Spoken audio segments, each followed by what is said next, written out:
Hello and welcome to Vergecast, the flagship podcast of spending millions of dollars on domain names. We're going to talk about it. It's a real thing that happened. It happens every day. You just don't know about it. And that's why this podcast is hard pivoting away from politics towards the buying and selling of domain names. I'm your friend Nilay. David Pierce is here. Hello. You know what I love about that is I genuinely think we have some real serious competition to be the flagship podcast of the domain buying industry. And this is why I love technology. They've got real estate podcasts out there. That's what I'm saying. We cyber state. Is that a word? I wrote a big story a few years ago about the ongoing primacy of the .com and got to interview some truly fascinating characters, people who just bought a bunch of TLDs and just screwed off to the Caribbean and now make millions of dollars selling domain names. It's the greatest. We should do this. We should just pivot to this. Yes. So if you want to front our domain arbitrage business, that's a lightning round sponsorship opportunity. 2, we are going to talk about a specific domain name later, which is very interesting. And 3, the entire .io TLD is vanishing. Yeah. Which is a big story because a bunch of crypto and AI startups have .io names. We'll come back to that as well. Do you own any silly domains? I went through that period where I had a Hover account and that was my form of sports betting. Uh-huh. And now all those, the credit cards expired and the domain names went away. And so it goes. Yeah.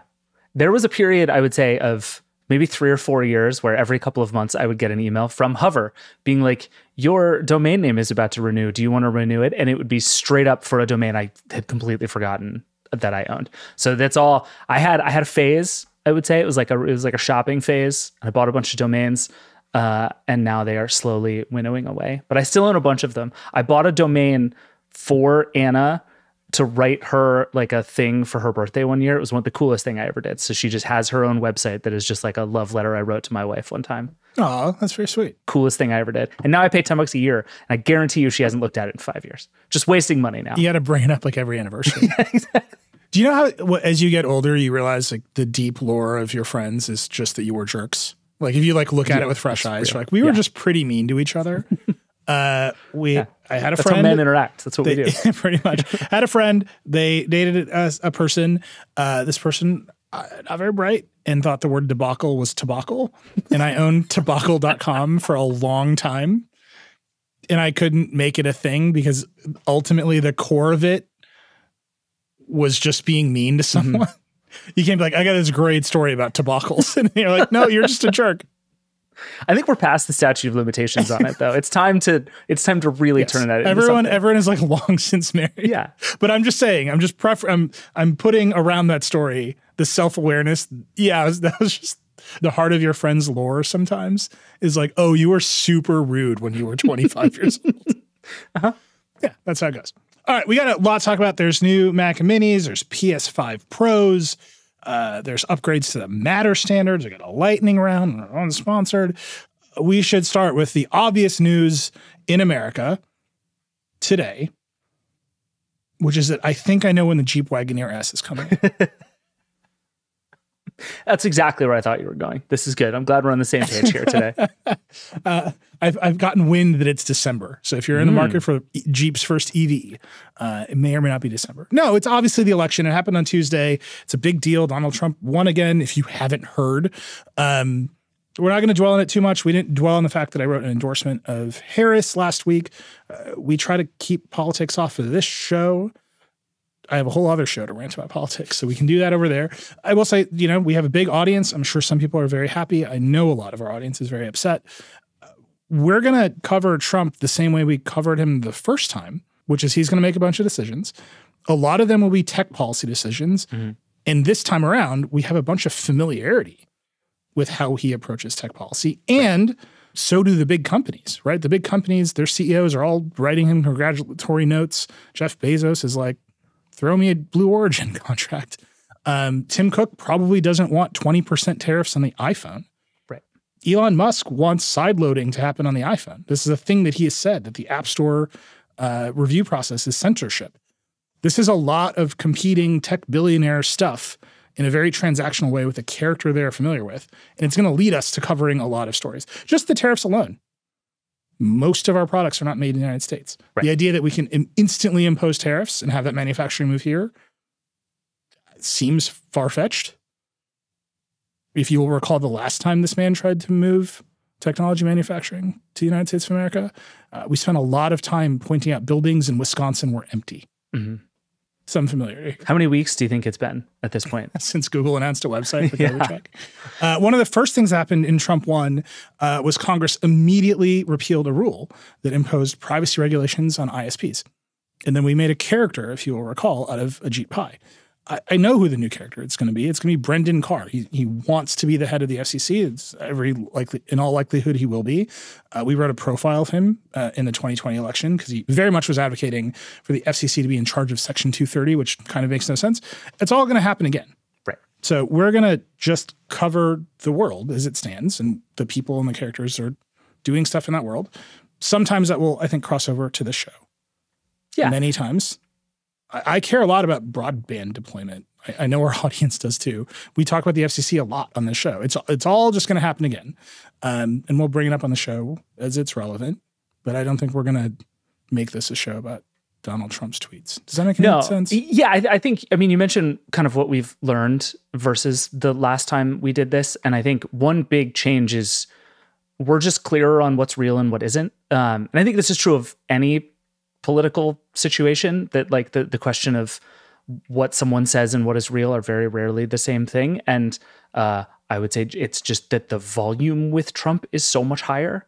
And so we've learned in ways how to sort of suss out what matters and what doesn't. But I think, like it or not, like I chose not to become a political reporter on purpose. And yet we are at a moment in time where, like, I think you could argue that tech companies, and in particular a handful of big tech companies, are going to be more central both to the running of the government itself, but also like what that government is interested in than ever.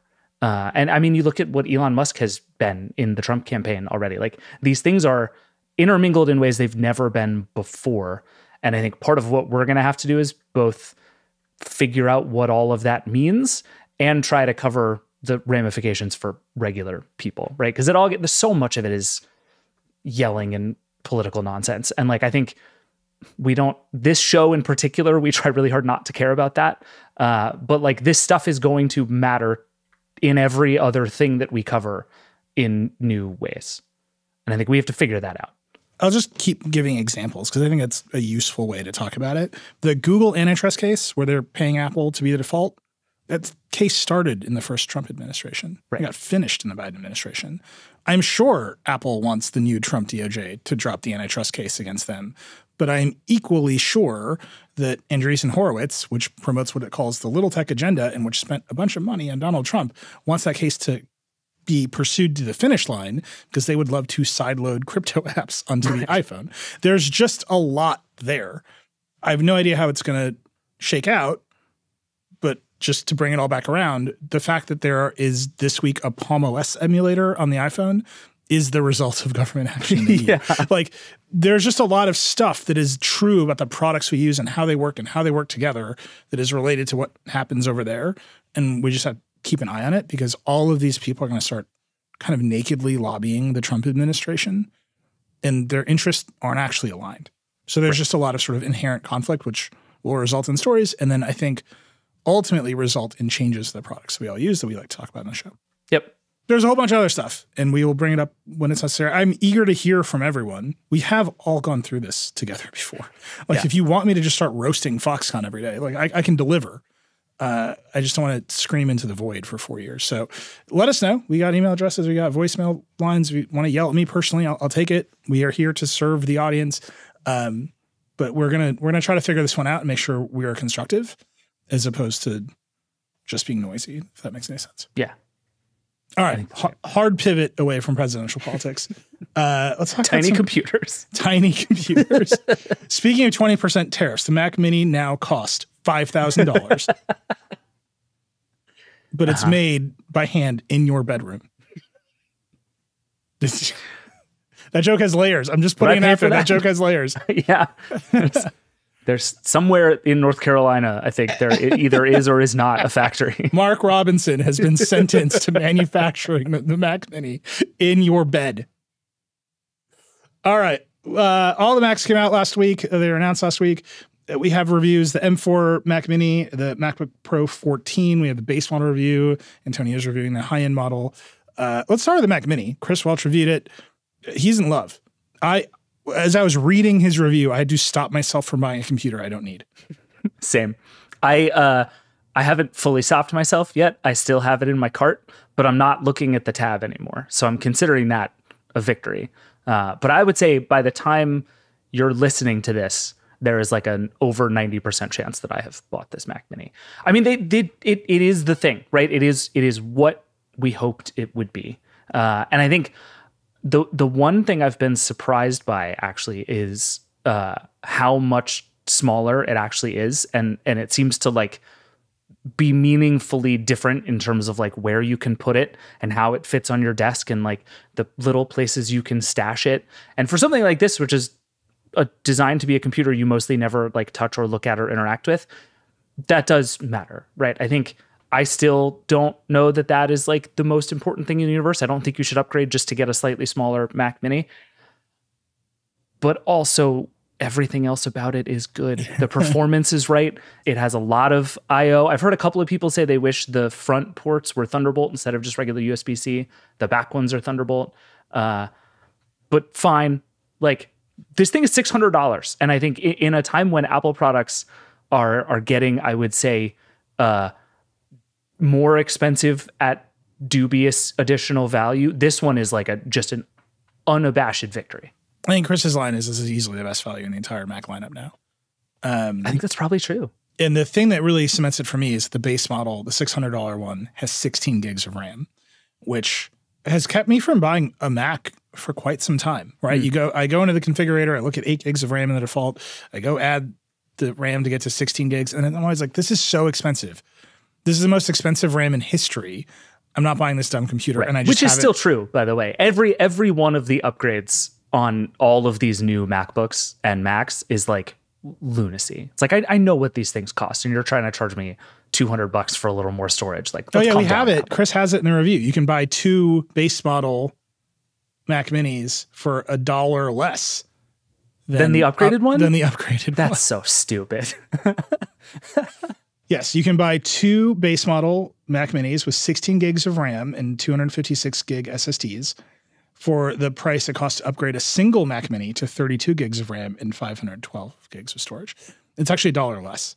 That's stupid. But again, to your point, the good news is, and I think this is true of both the Mac Mini and the new MacBook Pro, which we should also talk about, is that the base model is excellent. And I think Apple for years has given you base models that are like almost there, but you always kind of want one step up from the base model of almost every Apple product. The thing they try to sell you is the one level up. Either it was like the iPad that only had 64 gigs of storage, or this one that had 8 gigs of RAM, which is a perfectly fine amount of RAM. No, but super wrong. Not what some How people, will you unleash the power of Apple intelligence with only 8 gigs of RAM? My friend. Very few things have made me feel more vindicated than everybody getting access to Apple intelligence. But this time, these are the right models for most people. The base model is the one that most people should buy. And I think that's very much to Apple's credit, that like it just built the computer people should have. And if you just click buy and don't check any other boxes, you're going to get an excellent computer. And what's also great is a bunch of the outgoing computers like the M2 Airs and M3 Airs are being sold now in 16 gig base configurations for the same price. Which again, I think is because Apple just wants you to use Apple Intelligence, but is also proof that extra 8 gigs of RAM did never cost them anything. Right. But it is. I actually think, I mean, we, for a couple of years, I think, had a long debate about when the M1 came out, right? The M1 MacBook Air, and it was like an obvious giant upgrade from the previous ones. And then the M2 came out, and we were kind of like, well, maybe the better buy is actually the M1 Air, which is getting cheaper because the M2 is out, and the performance increase isn't necessarily there. And I think that question might be complicated, right? Like, is the increase from the M2 or the M3 to the M4 super meaningful. I think the increase from 8 gigs to 16 is meaningful. Again, 8 gigs is fine for most people. Super isn't. The argument, by the way, I know, just to lay it out, I'm aware of the argument that David is too embarrassed to make, that some of you will put in the YouTube comments, that the disk is so fast that going to swap doesn't really matter if you have 8 gigs of RAM. I know, I'm aware of the argument. Apple executives have looked me in the eye and made the argument, and I'm just telling you that it's still not good. Oh yeah, I'm sitting here on an M1 Mac Mini with 8 gigs of RAM, and I can tell you that argument is not true. And yet 8 gigs of RAM is basically fine. Just close some tabs, you'll be fine. But anyway, going to 16 as the base is really important. And I actually am like eager to now go get my hands on one of the M2s with 16 gigs a couple of years in and see, because we're going to end up with like, there's the Walmart version of it that is deliberately substantially cheaper and kind of the like entry level MacBook Air. When that thing has like an M2 and 16 gigs of RAM, that is going to be a very, very compelling computer for a lot of people. And I just think, like, again, if you want one of these beastly machines that's going to last you forever, like, I feel very good about both the Air, or about both the new Pro and the new Mini. But especially as we get to this 16 gig of RAM baseline, even a couple of generations old is going to start to last a really, really long time.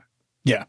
Well, first of all, the M1 Air, the Walmart special M1 Air, is now down to $649, and it still says built for Apple Intelligence. And I just have to, for as little as Apple Intelligence does, it's not going to go great on that computer. No. I would not buy that if you want an AI machine. But give it a minute, and that thing will be $649, and it will be an M2, and it will have 16 gigs of RAM, right? Like, when we get to there, that gets really exciting. Becky has an Intel MacBook Air, like a rose gold one, and it is dying. And I told her today to buy an M3 Air 16 gigs of RAM for just about $1,000. I think it's a little over $1,000. I think this is the best buy in computing right now. I think that's right. You don't need an M4 for the stuff we're doing. No. And this computer is going to last forever with 16 gigs of RAM. So it's true that in the sort of MacBook Air zone, picking the chip is sort of not as important as the RAM. And the fact that 16 gigs is becoming more prevalent in all of their spots is really good. Yeah. For the Mac Mini, this is like, you just push the button. You don't need, like, and this is why I've been so close to buying one all day, because they've reduced the pain of like going into the configurator and adding more money to the base price. Genius. It also is proof that extra 8 gigs of RAM costs him nothing. Oh, yeah. That was always just pure naked money grubbing from Apple. The one financial question I am dealing with as I go through this is, do I spend the extra $200 to get the Touch ID keyboard? Because I'm sitting here, I have a Logitech keyboard that I really like. I have a Logitech mouse that I really like that I will never give up, because the Magic Mouse is an awful piece of hardware that no one should use. Touch ID is awesome and goes a very long way. And especially if you're never going to turn the thing off because the power button is on the bottom, which did not bother Chris Welch at all. It's like the Touch ID thing with the Mac Mini goes a really long way. Do you have an Apple Watch? I do. So I unlock my Mac with my Apple Watch. I've never even thought about needing to unlock it with. Oh, that's interesting. I have that set up with my phone, but I actually don't think I have it set up with my Mac. Yeah. I sit down on my iMac at home and I just like hit the button and it unlocks. It's great. Okay. All right. And I've never, unless you want to buy stuff on your Mac, but I don't use Safari in that way. Yeah. No, it's purely a login thing. All right, this is good. You've solved this for me. I can keep my computer. Thank you. Yeah. We should talk about the MacBook Pro, and it seems, and Tony reviewed this one for us, it does seem like Apple has finally created some differentiation for the base model MacBook Pro.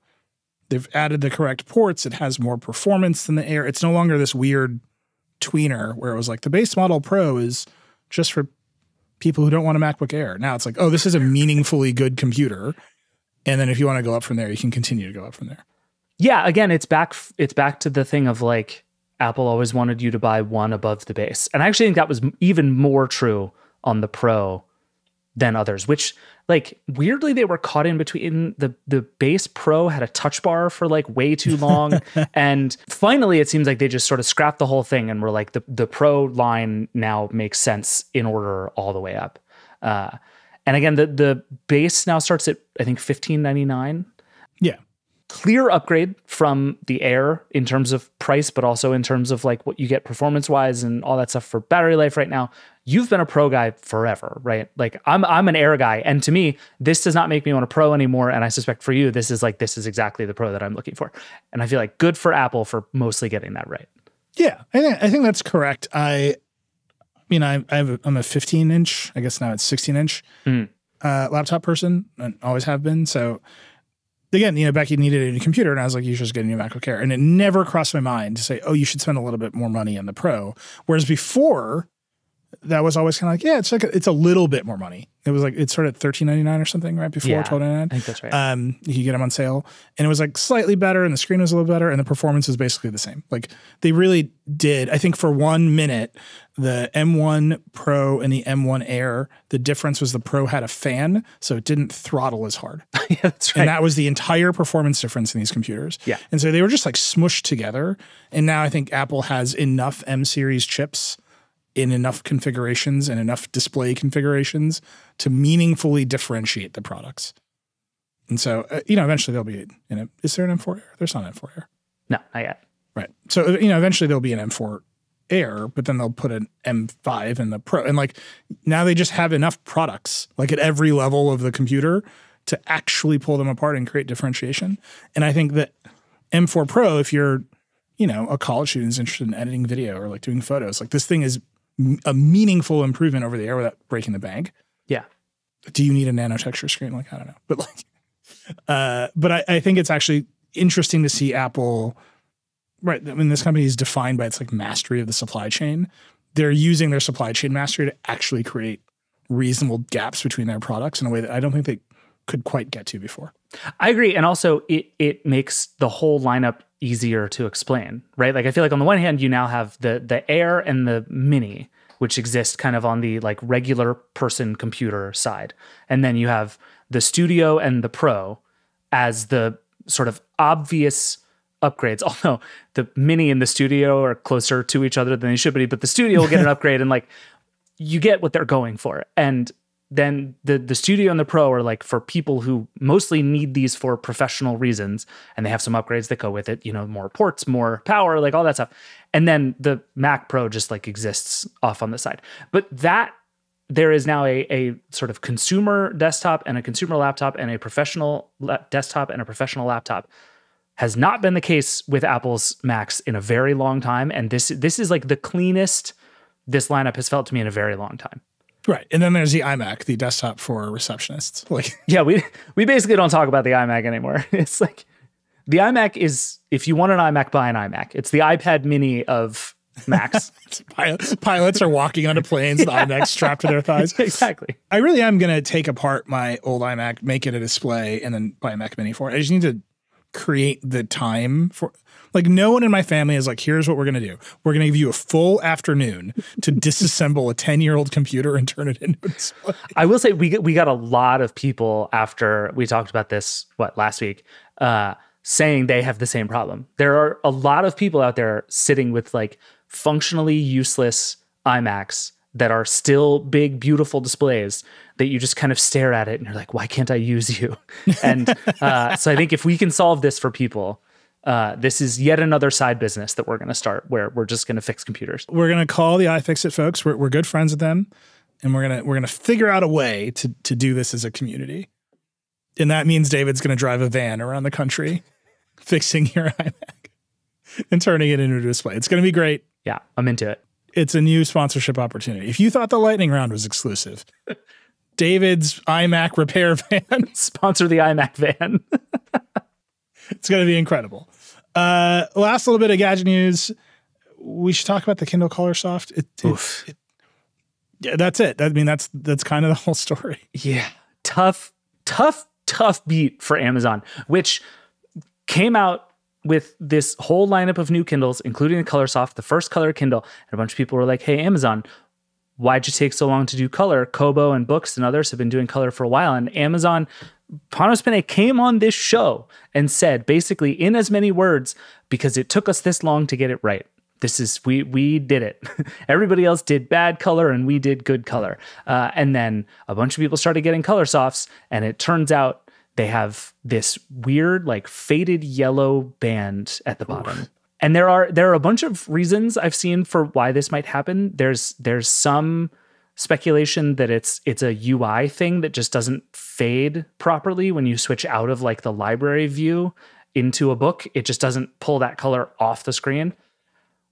Amazon seems to have kind of freaked out at this. Like if you look at the Kindle Colorsoft page right now, the reviews are really bad. There's a ton of them. People hate this thing.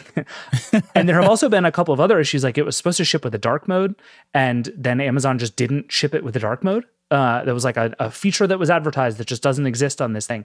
And they had to delay shipping. Like this thing has actually turned into kind of a mess in a way that for Amazon, which has basically like ruthlessly executed on slight improvements to the Kindle for 15 years, is very strange. And it's super weird because I'm sitting here with like the new Paperwhite, which I love to bits. Like that thing it's excellent. It is everything you would want like a super simple Kindle to be. And the Colorsoft kind of just looks like a swing and a miss. Yeah. But I mean, the Paperwhite is an incremental improvement, right? They made the page turn speed a lot faster. Yeah. But it's the same product. And this point you're making about Amazon sort of relentlessly improving the same tiny iterations, I think people buy them and they just expect them to work. Like you expect 99.9% similar functionality out of any Kindle. 100%. Yeah. Like I asked Becky, I was like, do you want a new one? And she looked me dead in the eye. She reads her Kindle every night. She looked me dead in the eye and said, stop buying me Kindles. Because it's the only gadget I can buy her. She doesn't care about anything else. And she was like, stop it. Like, I'm good. I will let you know when this one catches fire. And that was the end of that conversation. Yeah. And I think like that's the new Paperwhite is that, but slightly better in a bunch of ways, which is to some extent like it's what Becky and what a lot of people want from a Paperwhite, right? Like go faster when I press the thing to change the page. But the Colorsoft is the big change. It's supposed to be the new thing. Yeah. And you have to get that right. Yeah. Especially if you're going to come out and be like, oh, we took a long time to do this, but we think we've gotten it right. There have been also you're in our DRM jail, so you will only eat when we feed you. Yeah. Yeah, it's a tough look, and I think it's going to be really interesting. There's this new Scribe coming out in a few weeks with a bunch of like flashy AI stuff. Like they pitched this as the biggest rev to the Kindle line ever. Yeah, Panos was here. He was like, I set him free. Yeah, and if your big first swing goes like this, that is tough. Have they said why? It's just like manufacturing error. Did somebody step on them? Like they haven't said. They've essentially just acknowledged that it is a real problem. Our review unit has one. Andrew Leshevsky's been using it and has seen the yellow bar. His stance so far seems to be that it is worse in photos than in real life, but it is still very much real and there. And Amazon has acknowledged to lots of people, and according to people on Reddit, which take with a grain of salt, Amazon has actually been calling people who have left bad reviews and bought the thing to see what's going on. Like you get the sense the company is scrambling that this has been such a big problem. But Amazon has acknowledged that this is a real thing and is an issue and that they are trying to fix it. Is it a hardware issue or a software issue? Unclear. Wow. Yeah. It's a bad look. I mean, right now I'm gonna open the Kindle Colorsoft page. And I'm just gonna so the reviews are truly, truly, truly brutal. In a way that like the Kindle is everybody is like, it's a Kindle. I like my Kindle. The Colorsoft, which I would remind you is $280. Way more expensive. Currently at 2.6 stars on Amazon. Oh, it is a hardware problem. It is. We have a quote. The company is making adjustments so that new devices will not have a yellow band. People who already own a unit can contact Amazon for a refund or replacement. And the statement from an Amazon spokesperson to us, we take the quality of our products seriously. Customers who notice yellow band can reach out to customer service team for a replacement or a refund. Could be either way. Maybe hardware, maybe, who knows? But yeah, Amazon claims there's a fix. So we'll see. Right now, you also can only get delivery. I'm seeing delivery for 2 weeks from now. Which is a thing that has started showing up. Amazon seems to have like frozen shipping on this while they try to fix it. I feel so bad for them. They're such a struggling company with so little money. I know, it's awful. Hopefully they get it together. Real upstart ebook company. Hope they can get it together. It's funny because this really was the first like revitalized Amazon hardware here we go. You're off and the there was chain. so much enthusiasm for it. Like I was actually really surprised at how excited people were about the Colorsoft. Because on the one hand, it's not a giant sort of leap in functionality. For most people, it's just like, now your book covers are in color. But for people who like carry these things around and have them sitting on their night table, like that alone is meaningful.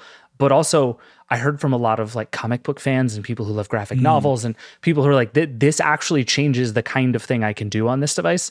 And again, it's $80 or $90 more than the Paperwhite. Like, it's not a small choice to buy this thing instead of a different Kindle. And it just, I feel for all the people who have just like thought this was the thing they'd been waiting for, and it turned out it wasn't. This is why you gotta stick with the Boox Palma, man. Do you want one? I have a Palma 2 right here. What do you think? Can I just quickly preview my Palma 2 review for you? Yes. I picked it up to do some testing and play with it and do some reviews, and an hour later realized I had picked up the original one instead of the second one.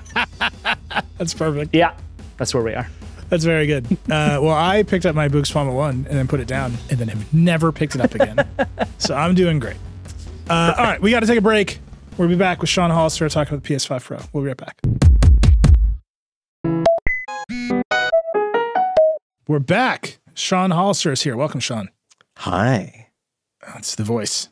The voice of a new generation has returned once again to the Vergecast. I'm almost 40.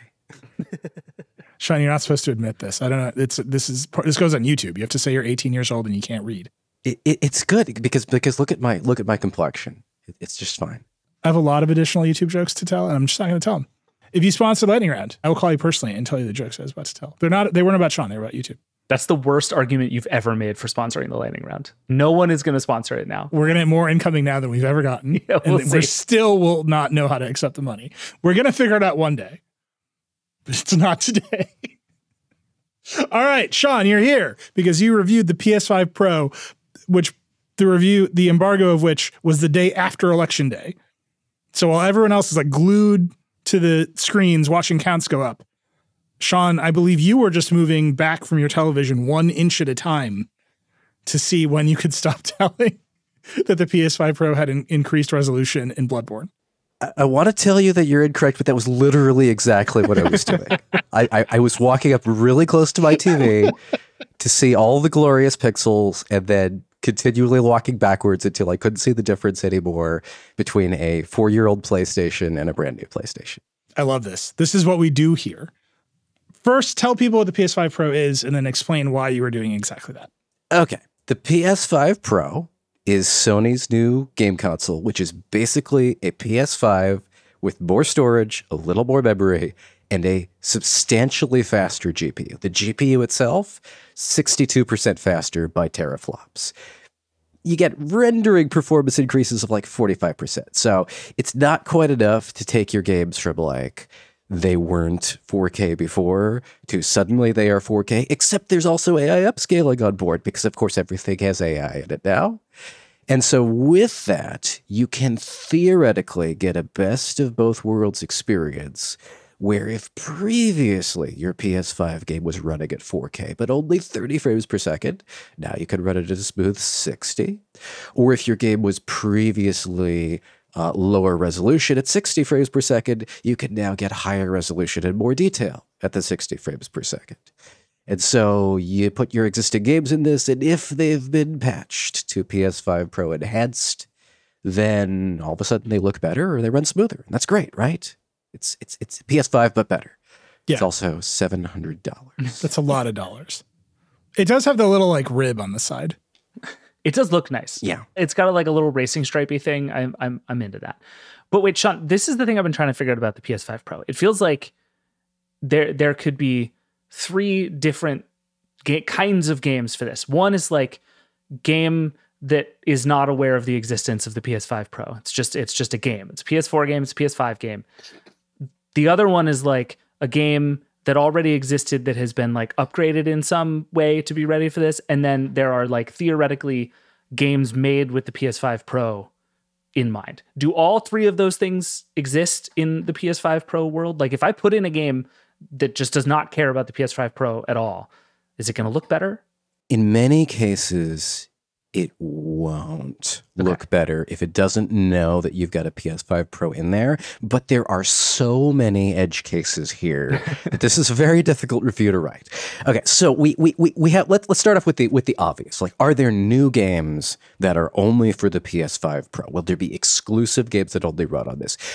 Probably not. Sony has not said anything to suggest that that will happen. They will probably save those for the PS6 whenever that comes out. And even those, theoretically, maybe they'll let those run on a PS5 and a PS5 Pro as well. You could, theoretically, now have be in a place where games are like PCs. You get your new PlayStation, they look a little better. You play them on the old PlayStation, they look worse. It's all x86 under the hood now.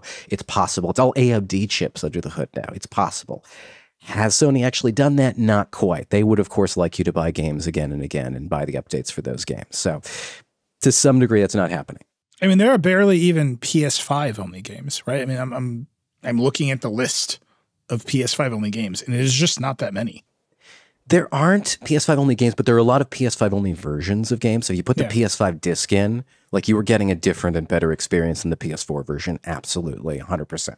Like that is a much bigger difference also than the difference between PS5 and PS5 Pro. Okay, so the second question is, so you've got your no exclusives for this. But then you do have games that do not necessarily need the patches. They don't necessarily need to develop or put in the extra legwork to make a game run better because some PS5 games have an unlocked frame rate. Now, most of the time, you're like, a console experience is going to be a smooth 60 or it's going to be a smooth 30 FPS. The developers decided we're going to lock it there so you don't have up and down in terms of the performance. You get a reliable frame rate. But because there's so much difference in power between PS4 and PS4 Pro and PS5 and now PS5 Pro, some developers are like, well, no, if we leave our games in this PC-like state where if you just throw more performance at them, they'll be better. There are a handful of games like that. Digital Foundry tested, Cyberpunk 2077. And it's like, oh, okay, that works.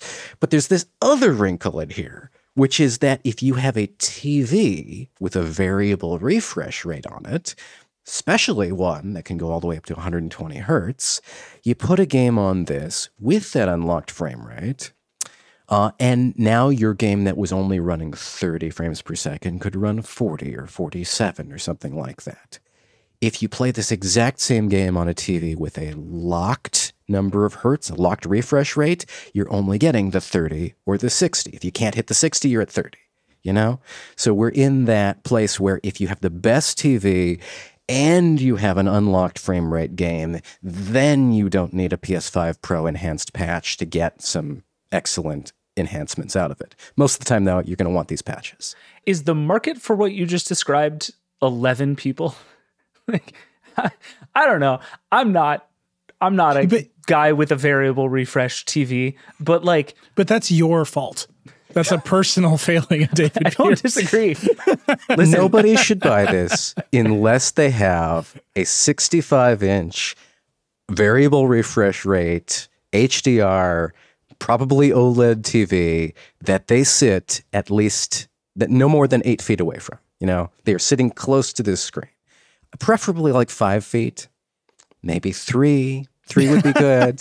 I'm sitting in front of a 32-inch 4K monitor. That OLED monitor. It's a beautiful Alienware monitor, and I like the PS5 Pro a lot on this screen. So, but that's actually I think a good point because you make the same point in the review, which is that you basically find yourself using it like a gaming PC. This is not like a plop it in the TV entertainment center, sit back on the couch and game kind of thing.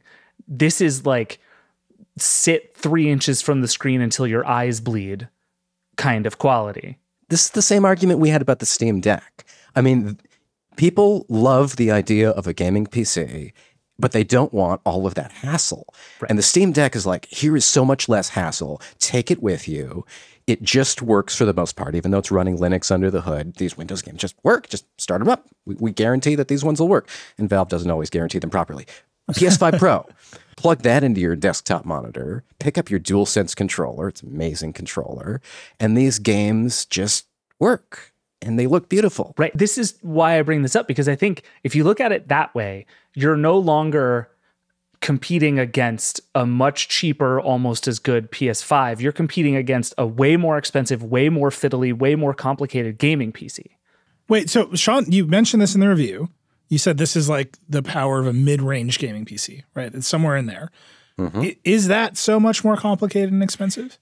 A mid-range gaming PC. Yeah, you have to run Windows. Exactly. That's really it. That's really that and ports. I mean, Sony has ported a lot of good games to gaming PCs now. It's various port studios like Nixie's have done this, and some of them are great, and some of them are really, really not great. I booted up The Last of Us Part 1 on both my PS5 Pro and my gaming PC, and trust me, the gaming PC has more oomph under the hood. The graphics card in there, you're going to get more frame rate, more textures. I proved that out by playing Alan Wake 2. But with Last of Us Part 1, it is not a good port on PC. The little girl's hair in the beginning of the game, it looks like Medusa-like tentacles on my PC because there is some kind of bug. She is also a vampire, apparently, because she has no reflection in any of the mirrors on PC. On the PS5 Pro, the mirrors show the entire world, including her. Also, it took like a minute to load the game fully on, less than that, maybe 30 seconds to load the game on PS5 Pro. I spent 15 minutes compiling the shaders for the game on PC, after which point it still didn't work properly. Yeah. So is it worth it? Look, I have a PS5. I play one game on it. I throw interceptions in Madden. I do that for about an hour every night. On your frame TV, which it feels important to say out loud at this moment. On my 77-inch Sony Master Series OLED, which does have VRR. Okay, there you go. No one in my house enjoys when I do this. There's a lot of swearing on TV, but this isn't a game. I doubt they're going to update Madden. The only thing they're going to update Madden is with more interstitial advertising to buy their weird cards. Those are the only updates this game. Is this worth it for me? This feels like not at all worth it to me. No, wait for a PS6. Max plays Astrobot. My 6-year-old plays the hell out of Astrobot, which is the best game in the world. And the Astrobot DualSense controller is actually delightful because the light around the touchpad glows in different colors when you play the game. The whole thing's a delight. We played the hell out of Astrobot. I did not notice a difference. All right. Are there games that you feel like it's worth it? Like, is there a game that it's like, if I play this game for hours a day, this upgrade is that meaningful all on its own? You would have to be an Uber fan, and it might need to be something competitive. And this is one place I didn't get to try like Call of Duty on this with like in like intensive multiplayer. I don't even know if there is like a fast refresh mode. But let's imagine for a moment you have imagine Call of Duty or a really competitive fighting game comes out with an 120 hertz mode. And all of a sudden, this is like the best way to play outside of a PC because you actually have like lowered latency from your inputs into the thing. Or if they also let you use a mouse and keyboard, maybe that's what they need to do. If they take this thing and they're like, it is your gaming PC.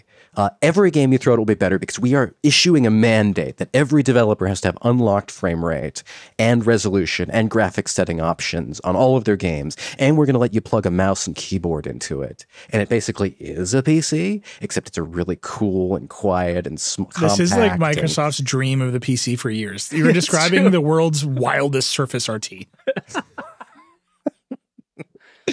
If you're a Final Fantasy VII Uber fan and like all you wanted for your entire existence since 1997 or whenever it was to see Final Fantasy VII turn into you come to life around you.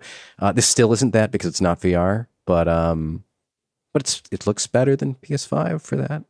It's pretty muddy on PS5 in the 60 hertz mode. Yeah. I do like the idea that this is a weird incursion into gaming PC world. It makes it make more sense to me. Whereas when there's a PS4 and the PS4 Pro came out a little bit later, there was just some obvious reasons that I would want to upgrade my console at that time because that's what got you 4K back then. Did you upgrade, David? I only got a PS4 Pro. I still have a PS4 Pro. I bought that just because it was there was a Black Friday sale, so I ended up with it.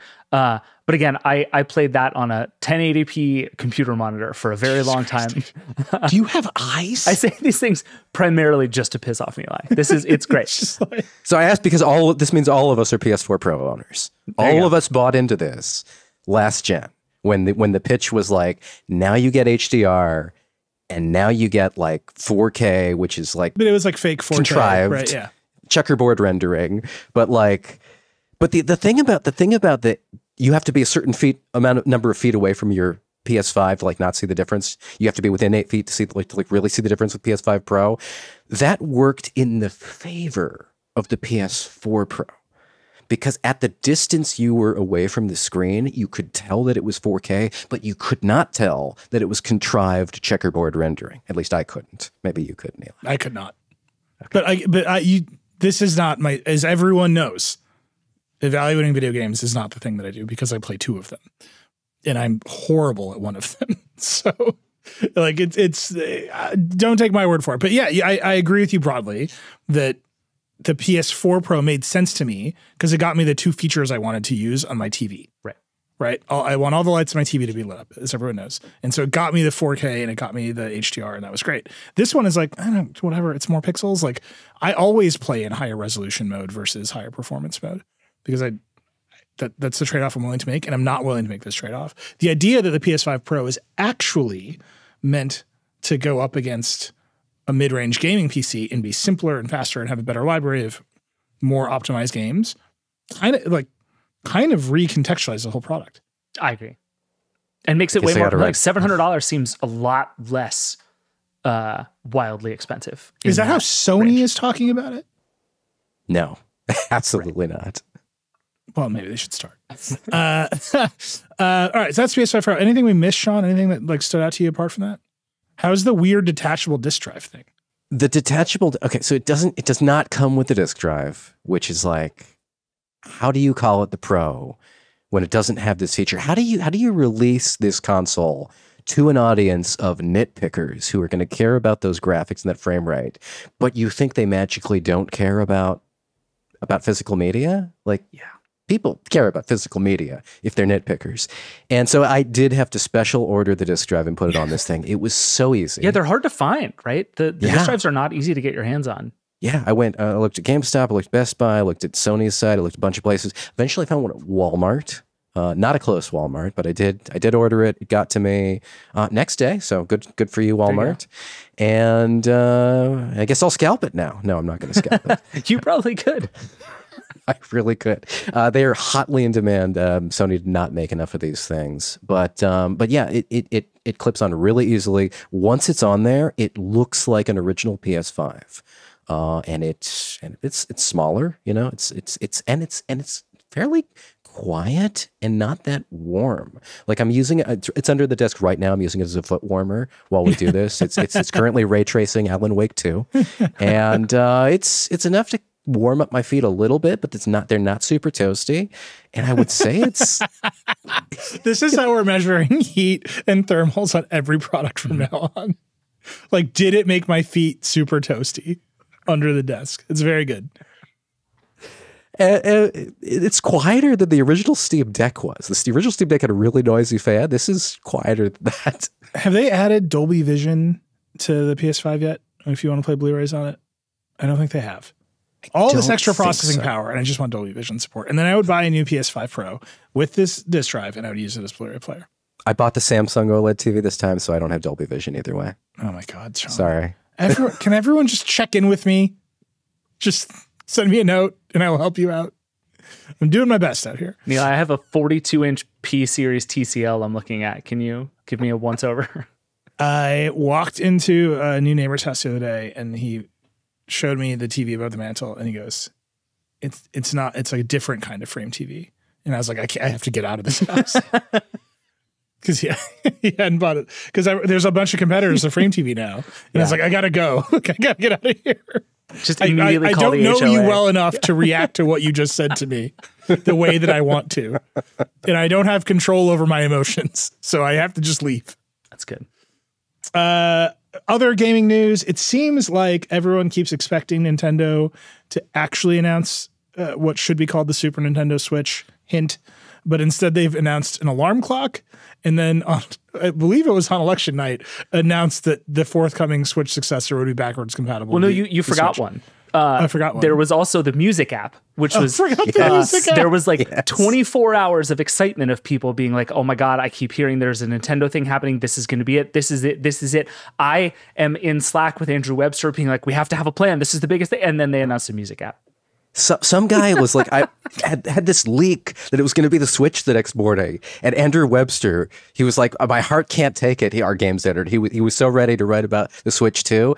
And then the next morning, the leak guy was like, I just got used by Nintendo so hard. It is my favorite. I have come all the way around. I hope Nintendo does this for 5 more years. Just don't ever launch the new Switch. Just keep doing silly stuff. There was also a museum launch in there somewhere. Andrew got an invite to go to Japan, and it was about a museum and not the Switch 2. Like, it's so funny. This is. Do you think they know that everyone's expecting the Switch 2? So every other team at Nintendo is like, let's do our announcement first. They have to know. And this is now the funniest bit from a tech company in a very long time. And I love it so much. But this week we got actual Switch news. Not the Switch news we were expecting, but actual real Switch news. But it was like, and this wasn't an announcement, right? This was like in a briefing, like buried information. I think it was like a financial briefing, and then Nintendo was like, "I guess nobody noticed, so we'll tweet it now," and they did. On election night, in the middle, literally, I'm sitting on my couch talking to people during election night. We're tracking the returns as they come in, and somebody just drops this tweet in Slack and is like, "Did they just announce backwards compatibility for Switch games?" Right? Can I read you this tweet?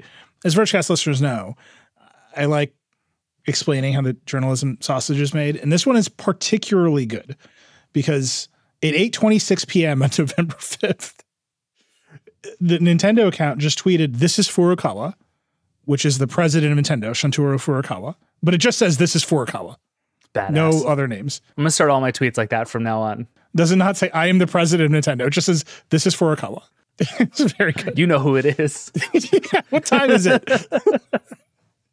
At today's corporate management policy briefing, we announced that Nintendo Switch software will be playable on the successor to Nintendo Switch. What is the corporate management policy briefing?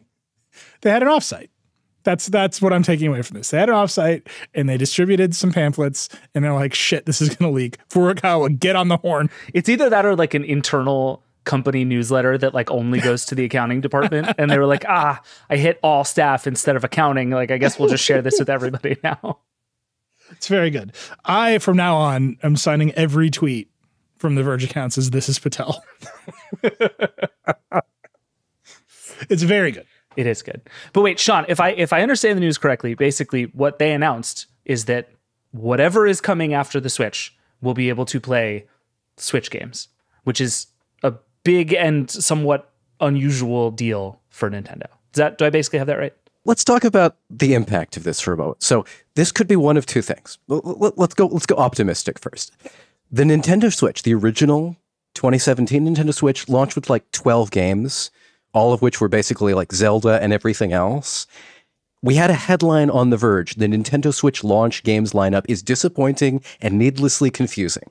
That is where the Switch began before it became the juggernaut that it is today, which has one of the biggest libraries of any console ever released. It is amazing. And so the Switch 2 having that lineup on day one would be phenomenal.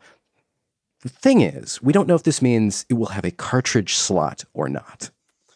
So if it doesn't take the Switch cartridges, then you're going to have to own these games digitally or buy them again or whatever you have to do there. And now we're back in the PS5 Pro. Why don't they think we like physical media space?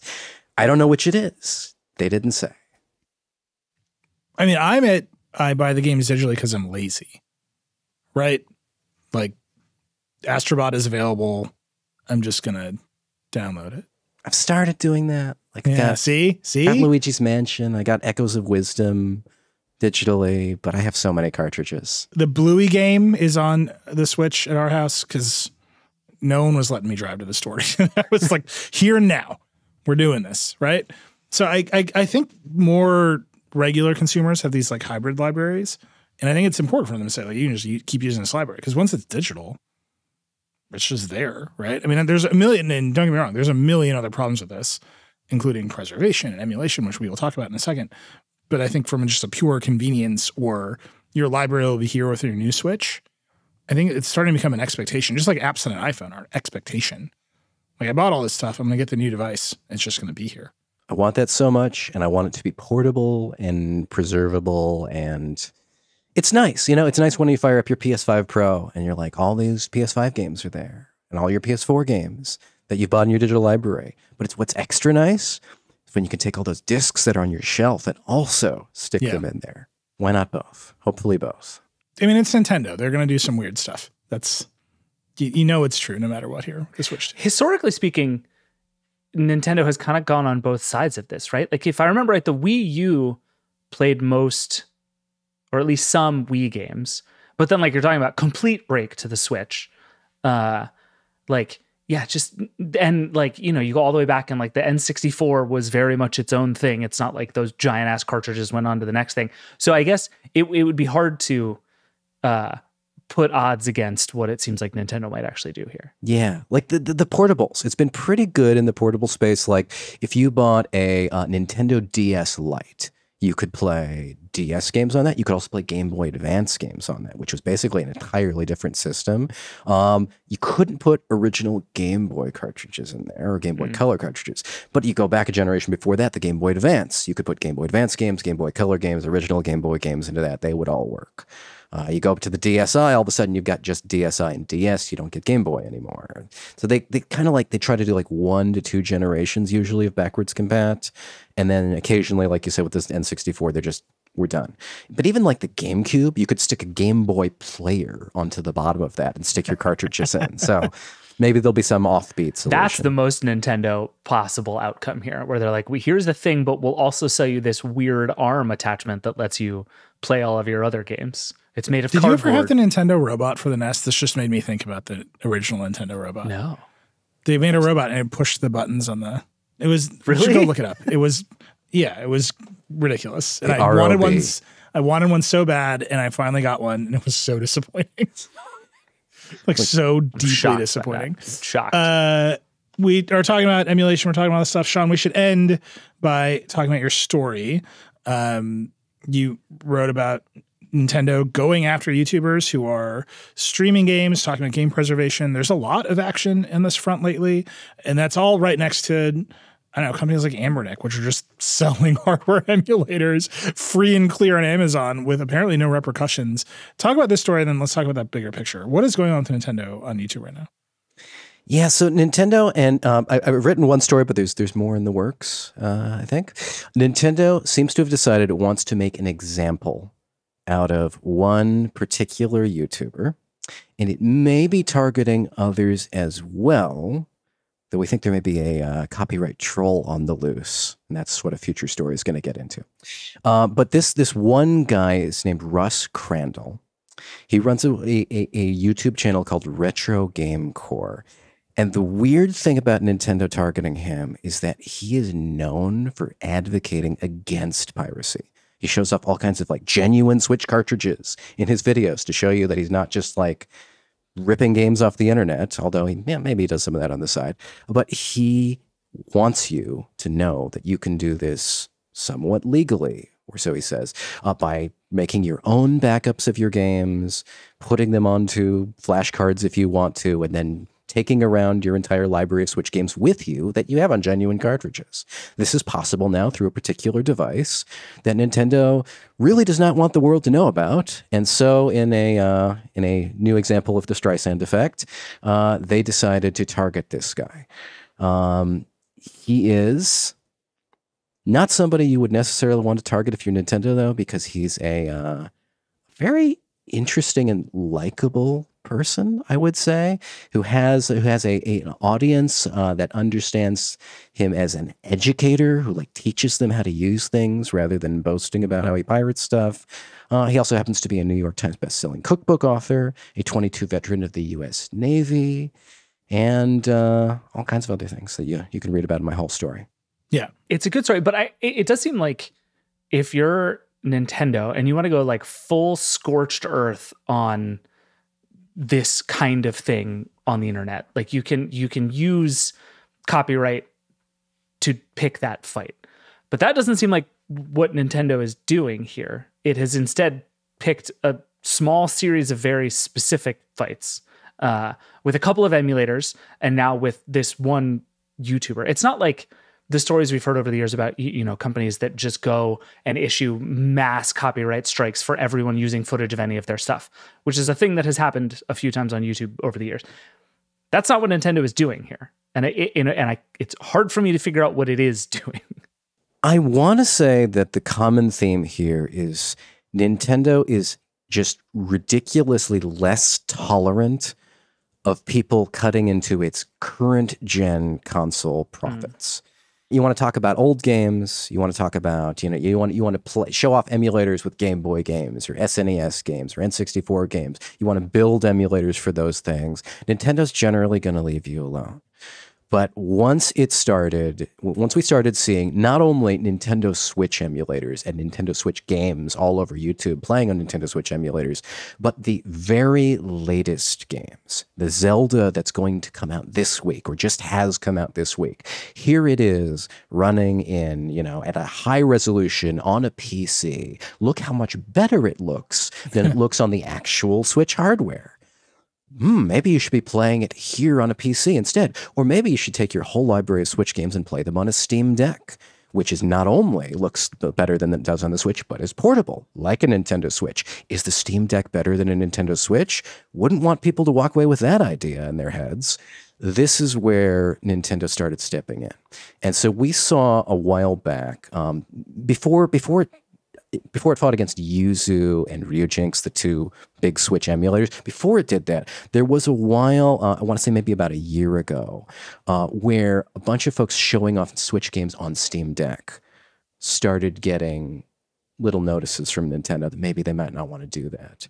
And some of the folks who were, the YouTubers who were more wanted to stay on Nintendo's good graces just went ahead and voluntarily started making some of those disappear. But they told other creators in their sphere, Nintendo did this thing to me. And word got around that this was happening. I think Linus Tech Tips did a video at one point where they were like, we're going to call out this trend, and here we're gonna blur out all of our footage of Switch games. We're gonna be like, hey, look what we can do, Nintendo. You're not gonna go after us, right? And I don't think they did. But after that kept on a pace on YouTube, and we kept seeing more and more, here's how you emulate your Switch games on Steam Deck, Nintendo went after the emulators, the software that's making all of that possible. And Yuzu was the biggest emulator, and there were whispers in the community that they were testing their emulator on games that had leaked out early, games that were not even out yet. A new Zelda, Tears of the Kingdom. Allegedly, they had it and were making sure the game was ready for it before it launched at retail. And so that, regardless of whether, Nintendo could pin that on them or not, seems to have inflamed Nintendo's fury to go after them legally. And so Yuzu went down, Ryujinx went down. There are lots of forks of these emulators floating about the internet, but they are more in the dark regions of the space now. They've slunk back into the shadows for the most part. They're trying to keep a way lower profile. Yeah. It's funny, one of, a Verge trope, a thing the Verge believes, is that copyright law is the only law on the internet, especially when you have a platform, because it's the one law everyone agrees can restrict speech. And so you've got a process on YouTube where a big company can just say, like, remove this speech. And you can fight it. It sounds like from your story, Crandall at Retro Games is going to go fight it, but it's expensive and hard. Actually, I think he's not. I don't think he's going to fight it. He's not going to? Yeah, we started out, in my story, I say that he's waffling. And as of my last communication with him, he was waffling. But I rewrote this draft a few different times. Originally, when I spoke to him, he said he was 75% likely to fight this. He talked to lawyers like, yeah, I've got a fair use case. I don't think he wanted to go to court over it, but he can at least submit the counter notice to the DMCA takedown, which lets YouTube off the hook and then, puts the spotlight on him, and then wait and see if Nintendo sends him a cease and desist or goes ahead with a lawsuit. He was in that place where he was like, maybe I'll try my luck, 75% likely. I was talking to him later and he's like, well, maybe it's 50-50. I mean, it's expensive and complicated. Yeah. Right? And you got to be buttoned up. I mean, this is a thing we talk about with independent creators all the time. Go be successful. But then there's a whole universe of infrastructure that you don't have because you don't have like a media company. Like we have lawyers, like we get letters like this all day long. And I'm just like, cool, our lawyers will see you now. And then our lawyer's like, Howard, do you want to fight? I'm like, fight all the way. Because, you know, you get to say that sometimes. And that's fine, right? Like that's the infrastructure of having a big company around and like having a reputation. And like a lot of the lawyers on the other side are repeat players. So now everybody has relationships. Solo creators on platforms are just sort of at the mercy of whoever wants to go after them, including Nintendo. And then they have to make big, meaningful decisions about whether they want to like fight for emulation software being displayed on screen as fair use. Like this is very confusing. Well, and this is what the emulators themselves have gone through too. The question of like, yeah, even if we think we're right and we would win at the end, can we literally afford the fight? And I think the bet a lot of companies make, not just Nintendo, but one of the bets it seems like Nintendo is making and has been right so far is that the emulators are going to decide they can't afford the fight. Right. I talked to a lot of emulator developers for a previous story about what happened to Yuzu and what was happening to Ryujinx, and every one of them told me, no, I would have to roll over if Nintendo came after me because there's no way in hell I'd have the resources to fight anything. Or, and honestly, litigation is exhausting. Right? Like Nintendo's going to, you're fine, I'm going to fight. I'm going to spend the money. I'm going to hire the lawyers. Nintendo's going to come after you and say, give me every piece of email that has ever mentioned anyone involved in the development of this emulator. Show me all of your history, your DMs on GitHub, like whatever it is. Like, I don't know if GitHub has DMs, but you understand, like, show me, like, involve all of these other people because these are almost all volunteer projects in one way or another with lots of different contributors. And it's like, oh, this is going to be exhausting and not everyone's going to play ball. And it's all like, yeah, I feel for these communities when they come up against this stuff, but it's also just very true that the only mechanism we have in the United States to handle anything is copyright law, and copyright law is like the bluntest instrument. And, you know, YouTube's approach to copyright strikes, like you get 3 and you're dead. Like, that's it. Yeah, I think a lot of people need to know. Like, a lot of people don't know. Nintendo does not serve you with a copyright strike. The copyright strike is a YouTube platform feature where YouTube can make it easier on themselves so that they don't have to face down any lawsuits from Nintendo. They can say, hey, creators, we're going to make this 3 strikes and you're out rule so that you police yourselves. That way we don't need to get involved very often. We'll automate it as much as we can. Come to us if there's a problem, and maybe we'll reach out to Nintendo on your behalf, like they did in this case. YouTube did reach out to Nintendo, according to Russ Grandel, and to see if they would pull their strike willingly once they knew who Russ was and what Russ stood for. And Nintendo was like, no, we're not gonna pull this. That sounds about right. By the way, that entire system is called Notice and Takedown. It's in the Digital Millennium Copyright Act, and every platform has it. YouTube just has one expression of it, and YouTubers running into that stuff, when they make the video about it, is like when they get their wings. like more people are familiar with copyright law because of YouTubers complaining about copyright law than like know the speed limits in their own towns. And this is all just a thing. Anyhow, it's fascinating. Sean, you're going to be writing about this more because it feels like emulation is a real crossroads. It really is. While I cannot personally write about the Apple aspect of it, it is fascinating, utterly fascinating that this was the year that Apple said, hey, you can go ahead and put retro game emulators on our iPhone platform. We're going to explicitly carve out something in our App Store rules for that. Despite the fact that, as far as most of the lawyers are telling me are concerned, putting games, your own retro games, onto an iPhone is probably not technically legal. Well, that sounds like a long story that we should publish and we should come back and talk about. Let's take a break. We'll come back with a lightning round. We'll be right back. All right, we're back. The lightning round. Unsponsored, although there might be some news on this front. You can sponsor David's mobile repair van. David will come to your house and take any iMac you have and turn it into a monitor. David's iMac mobile is still very much up for sponsorship. Have you seen the little board? I think Wes Davis read about it. There's a little board that lets you turn the Sunflower iMac G4 into a monitor. And he did it to his like 20-year-old iMac G4. And I immediately went on eBay and looked at 20-inch iMac G4s, which are 20 years old, and they are so expensive. Really? They're crazy expensive. I mean, they're just like beautiful furniture. They're one of the only gadgets that old that I would happily just like put up on that mantle behind me. Yeah. Well, I think we'll link Wes's write up, but he was like, why did I do this? Because it looks awesome. Yeah. It's good enough. It's just a monitor. It's great. All right. Lightning round. We promised some hot domain name chat. David, what you got? I'm so excited about this. So, the other day, this week, Sam Altman just tweets chat.com. And you click on it, and it goes to ChatGPT. It turns out there is a whole fascinating story behind the fact that if you go to chat.com, it leads you to ChatGPT. And the story in a nutshell is Dharmesh Shah, who is the CTO of HubSpot, bought chat.com for $15 million, $15.5 million, like last year. And then 2 months later sold it for, we don't know exactly how much, but he said a profit, and enough of a profit that he was able to give $250,000 of profit away. Do with that what you will. My guess is it was substantially higher than $15.5 million.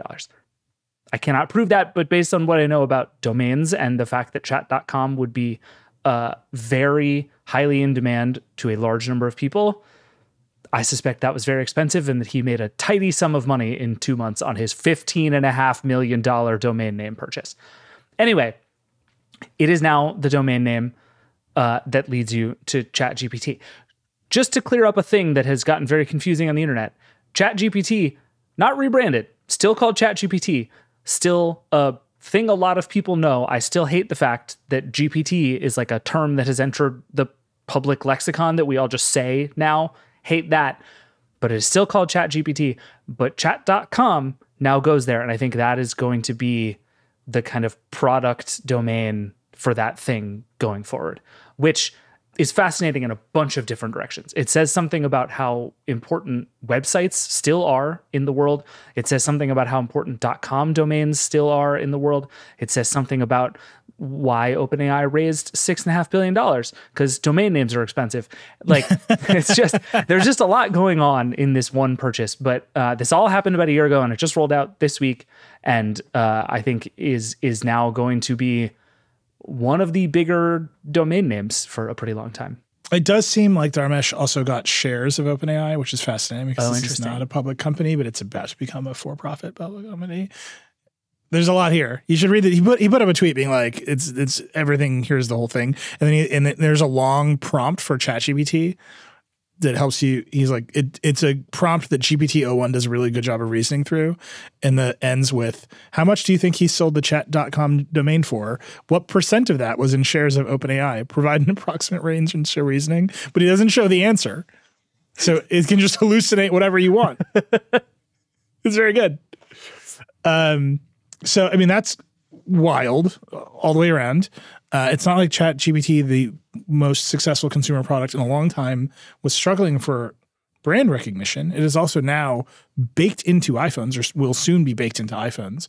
So the idea that they need a domain name is just like pure vanity, it feels like. Like they have the distribution that they want. But it does seem like as they go towards being this new kind of for-profit company, that they're just going to become more consumer friendly in a variety of different ways. Yeah. I mean, I've been saying this on the show for a while now, but I think the thing that is happening right now is that OpenAI is being lapped as a product organization by a lot of other folks. Like Apple is building better products around ChatGPT right now than OpenAI. Let's not be. No, you sound drunk. That's what I'm. That is the lowest bar in history, and it's still the case. Like this is where we are. And give me one example of Apple building a better product around ChatGPT than OpenAI. It's easier to get to ChatGPT on iPhone. But that's just a pure distribution advantage. But that's my point, right? I like the better example is Google is doing much more interesting stuff on top of Gemini. If you had said that first, I wouldn't have accused you of drinking on the job, David. This is why you got to lead with the hot take and then pull it back. This is what we do here. No, but I think the actual real example is Anthropic and Claude. Anthropic is just building vastly better consumer products on top of Claude more quickly than OpenAI, even though OpenAI typically has been first to a lot of the underlying technology. But you're starting to see this shift where, like you said, chat.com becomes just a more understandable way to get to this thing than anything else. Like, one thing somebody said to me a long time ago was that just being able to put a simple domain name on a billboard goes a really long way. Like just to be able to just like, you can imagine the billboard, right? That it's just like a pure white billboard and it just says chat.com on it. Like, that's powerful in a way that like openai.com/chatgpt is not powerful. And there's just a bunch of little things like that. They've launched this new set of models that are starting with O1 instead of GPT-4o turbo. Like, they're getting slowly better at putting this in front of people in a way that is slightly understandable. That only goes as far as your products go. I will say chat.com 100% sounds like a 1990s dating site. That's just what that sounds like. I mean, it does. Great. And I met my wife there, to be honest. Rename ChatGPT to Plenty of Fish and we'll be good to go. Shout out to Casey for the wife joke. Wait, do you want to know, by the way, I plugged all of this into ChatGPT, all the stuff Dharmesh said to do, I just did. Yeah. And it gives a lot of thoughts.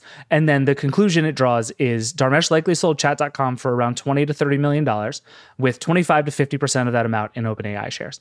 Ordinarily, that's based on nothing, and I wouldn't believe it, but that's what he told us to do. So I think, you can take that as something like the truth. And if that's the case, and he did it a while ago, which it sounds like he did, that man has made a ton of money on this domain name, because like what happened to the valuation of OpenAI with this new fundraising,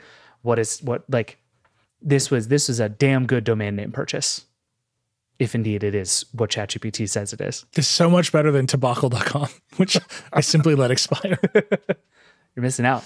Do you think they're going to rename ChatGPT to just Chat? No, I don't. I think ChatGPT is actually, against all odds, a very good brand.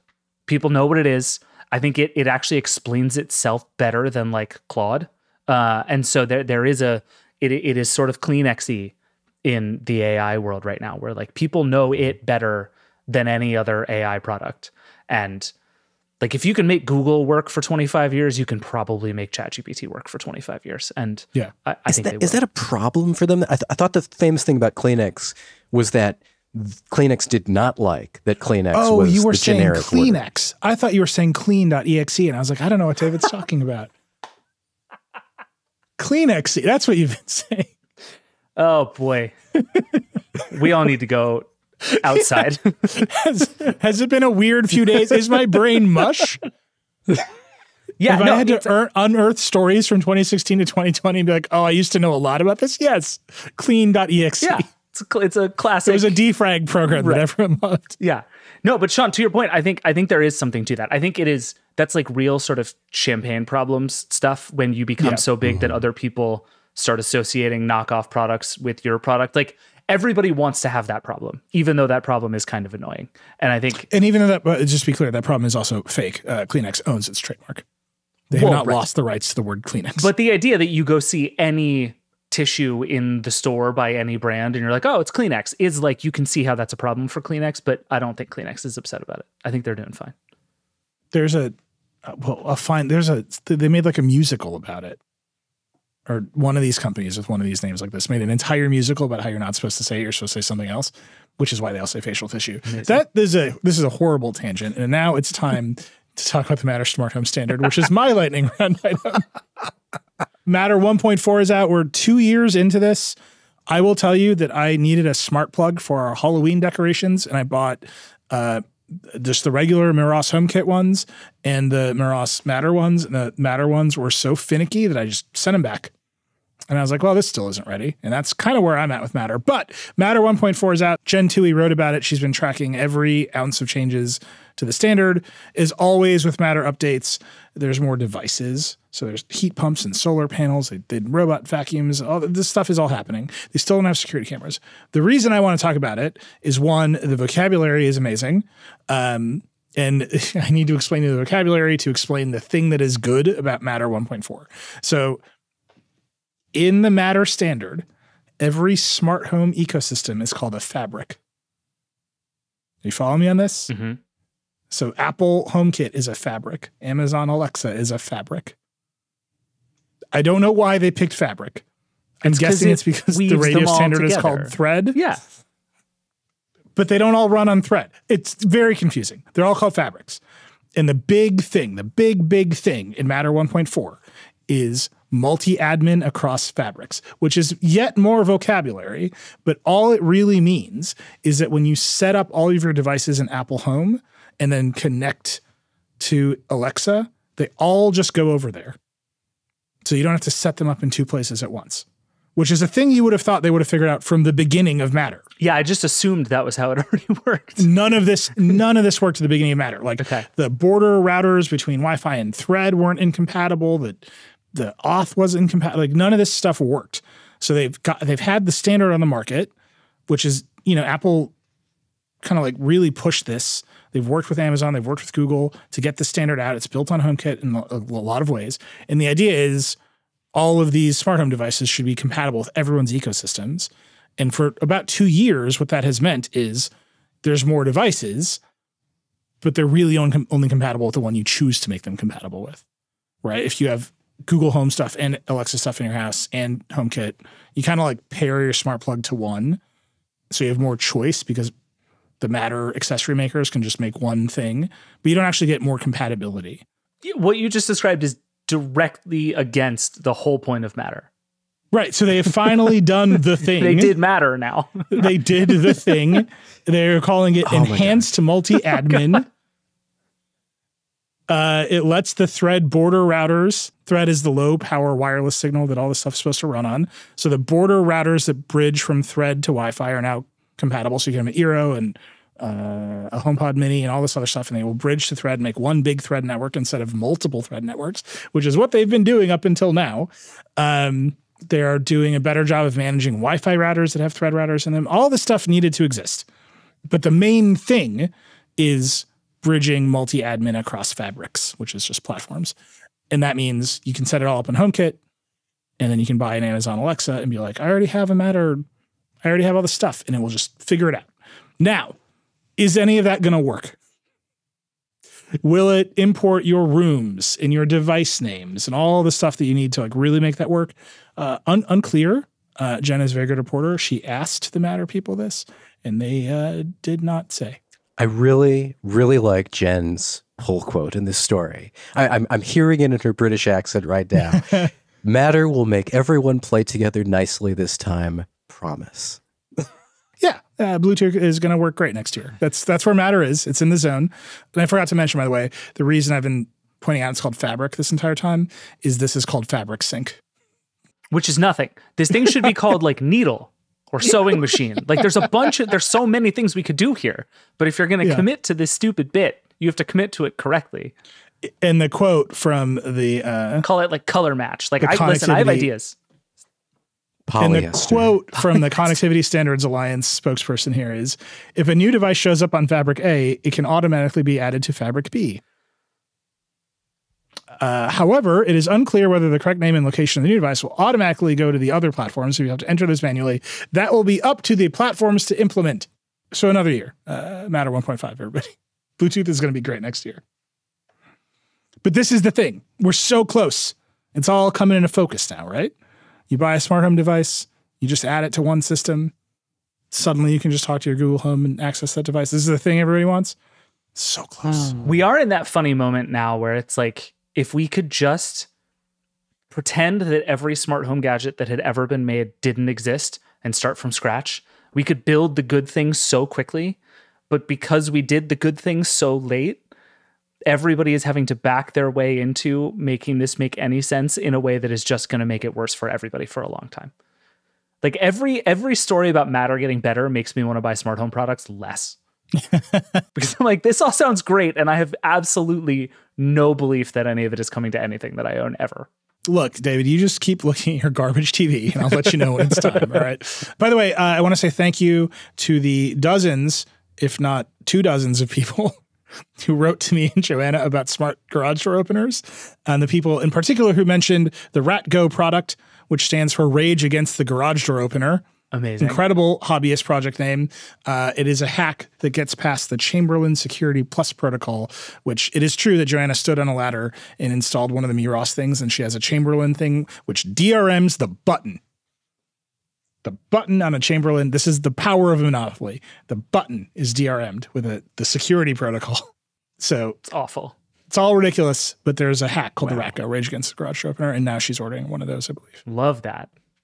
This is our community. You're a family, all right? No matter what happens out there, we've got your back. And Joanna is literally texting me photos of herself on a ladder. It's very good. All right, Sean, what do you got? I also have a Meros in my garage that I need to install and hopefully get around the Chamberlain TRM button. But I've also got a story about NVIDIA, a company that made $16.6 billion in pure profit last quarter, has decided to cap the game streaming hours on GeForce Now, its cloud gaming service, for its whales. I don't know why they're doing this. They are doing it in the best way possible. Believe me, I will tell you all about it. So first off, it's a 100-hour cap per month. So you have to play more than like 3 hours every single day of cloud gaming, which is a lot of cloud gaming, to get to this cap. And they're not going to instill that monthly cap until January 1st, 2025 for new users. And I think it'll be 2026 for existing users before they lose their playtime. So if you get in now, or if you've already been a user, you don't have this monthly cap until an entire year from January. In addition to that, while some people were worried that they would lose their founders memberships, that they would suddenly have a cap on their founders memberships that were promised to have a certain quality of streaming for the rest of their lives as long as they maintained their monthly dues. NVIDIA's come out very recently in an FAQ and they says, founders, as long as you keep paying, you won't have a cap either.